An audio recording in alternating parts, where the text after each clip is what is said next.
আমরা বলতে চাই গাজীপুর শিল্পাঞ্চলে শুধু তাকওয়া পরিবহন নয়, মহাসড়কে অটো চলাচল বন্ধ করতে হবে। আমরা এটাও বলতে চাই, আমরা আরো বলতে চাই গাজীপুর একটি শিল্পাঞ্চল এলাকা, একটি ইন্ডাস্ট্রিয়াল এরিয়া, কিন্তু দেখা যাচ্ছে 20 কিলোমিটারের ফ্ল্যাট দিয়ে প্রকল্প শেষ হতে এখনো লাগে 1 যুগ সময় শেষ হয় না। অথচ 70% কাজ শেষ করার পরেও এখন এটা বন্ধ করে দেওয়ার পায়তারা চলছে। আমরা জানি এটা কেমন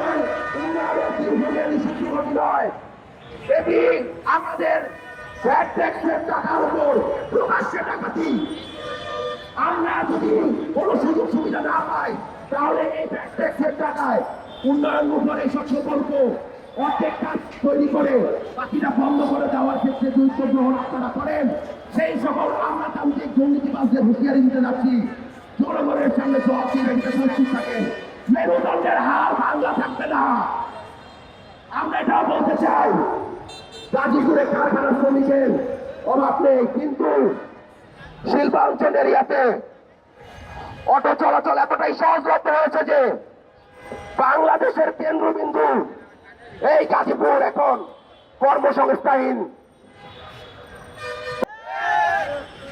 আজকে আমরা এখানে উপস্থিত হয়েছি শুধু আমাদের ভাওয়াল কলেজের বোন বিবাহের জন্য নয়, এর আগেও যারা তাকওয়া পরিবহন সিন্ডিকেট এর মাধ্যমে যারা আহত হয়েছিল, নিহত হয়েছিল, তাদের স্মরণ করে, তাদের সেই জেদ ধরে আজকে আমরা রাজপথে দাঁড়িয়েছি।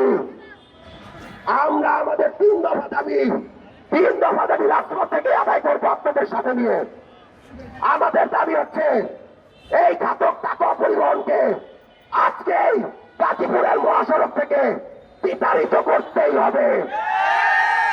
আমাদের দ্বিতীয় দাবি হচ্ছে গাজীপুরের মহাসড়কে কোন ধরনের অবৈধ অটোরিকশা চলাচল বন্ধ করতে হবে।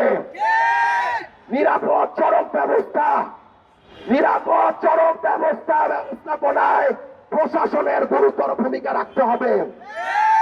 তাকওয়া সিন্ডিকেটের মাধ্যমে যে সকল হত্যাকাণ্ডগুলো ঘটেছে, এটা একটি পরিকল্পিত কাঠামোগত হত্যাকাণ্ড, এটা কোনো দুর্ঘটনা না।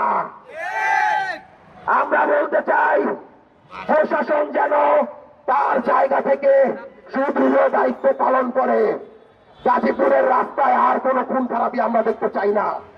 জনগণ চায় সুবিধা, জনগণ ভ্যাট ট্যাক্স দেয় সুবিধা আদায়ের জন্য।